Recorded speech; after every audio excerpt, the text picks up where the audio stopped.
If I had to conduct an experiment that would yield insight into neorealism, I'd build a time machine and travel to Italy circa 1952. I'd ask Vittorio De Sica to make a film using Hollywood actors like Montgomery Clift and Jennifer Jones.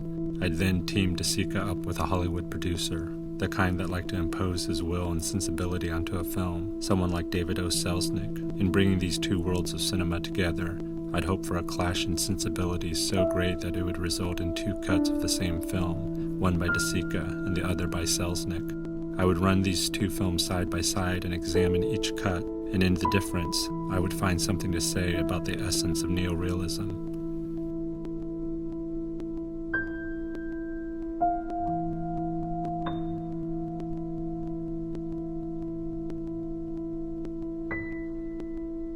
Both films start with a shot of a city, but Selznick not only tells you which city, but connects this city to the theme of love. Selznick's second shot shows a letter that spells out the central tension of the film. Meanwhile, De Sica's opening takes almost twice as long, but reveals far less. Already in the first few minutes, we can detect two distinct approaches to cinema.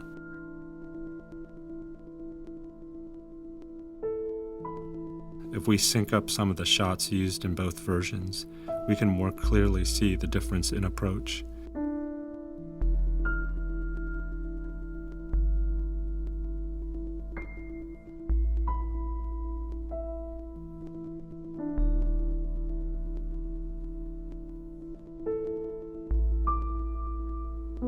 Selznick consistently prefers a shorter take than De Sica.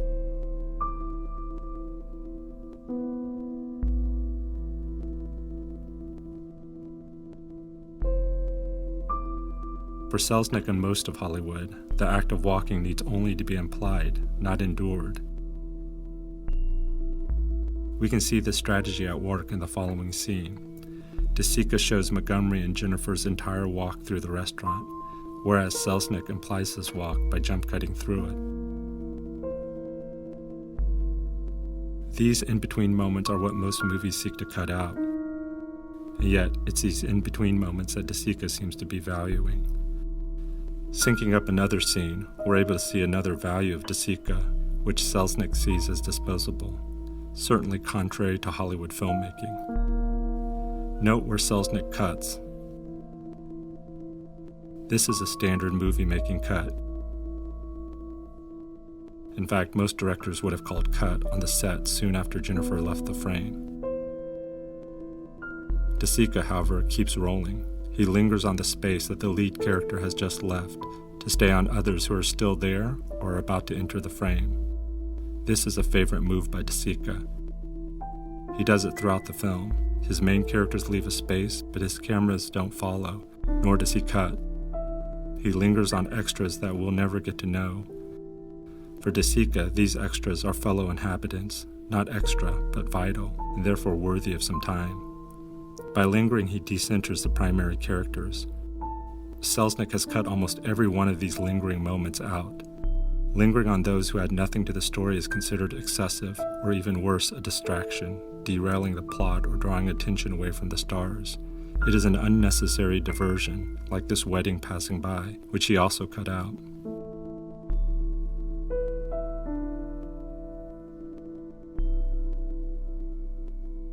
What Selznick sees as waste and excess becomes the essence of a different kind of cinema and sensibility, in which shots linger and veer off to include others, in which in-between moments seem to be essential, in which time and place seem more critical than plot or story.